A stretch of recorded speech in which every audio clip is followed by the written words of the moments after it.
Okay, so now that you have the rear end built and the front end built, now we're going to do the assembly. The first one we're going to assemble is going to be the TE version. This chassis is a little different and it's only available with the TE car. These two holes are threaded right here, here, and here, and that allows the front bulkhead to pull down onto the chassis and eliminates movement.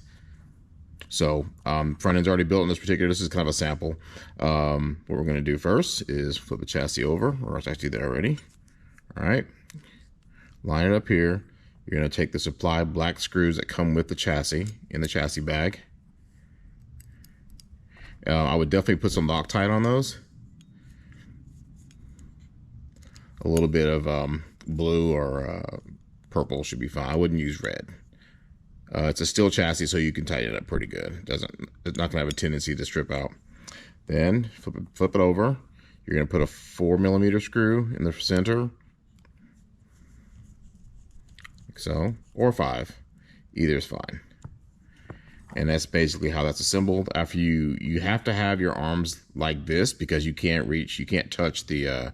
If you put the arms on first, you can't get to the screws you can see right there. So when you're assembling that, have it like that, get it all tightened up, and then go in and snap your arms in.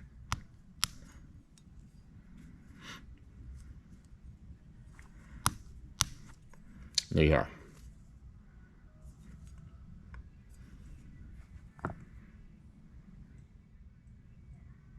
Okay, we're going to now we're going to show you how to assemble the complete assembly as far as putting front to rear together. This particular one's going to be on the E version. So the E is a little bit different than your normal than the TE. The thing is that this chassis does not have the threaded holes right here and right here.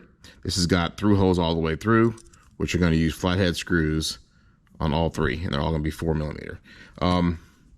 It's exactly 8mm from the top of here to the bottom of the chassis, so you want to make sure that you use a 4 and a 4. That way, if you have them too long, then the screws will touch each other and it could possibly strip out. So, like so. Take your 4mm screw.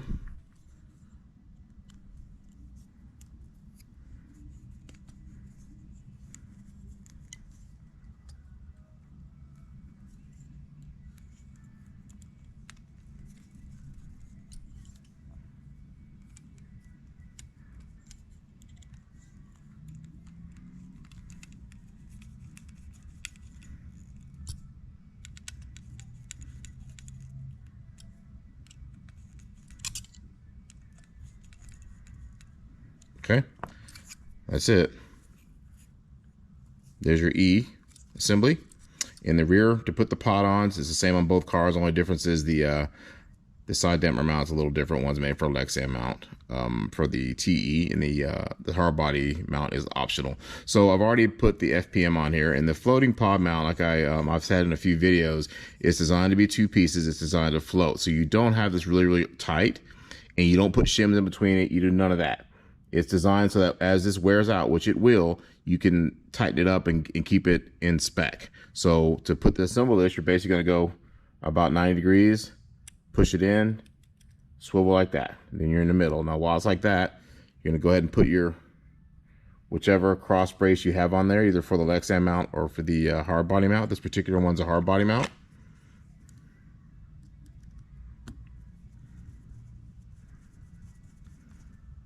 Once you've got this on, your brace on, you can no longer, it won't come out.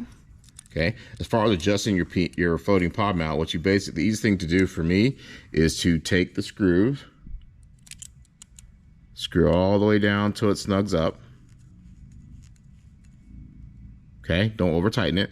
And then what I'll do is I'll find a mark on the tool. Like this one's got a little ATM right there. I'll put that forward. And then what I want to do is go 1/2 turn out. 1/2 turn out. Do the other one. Tighten all the way. About the same. 1/2 turn out. And that's about it. It's a little bit, no, it's actually pretty good. And that's all you got to do.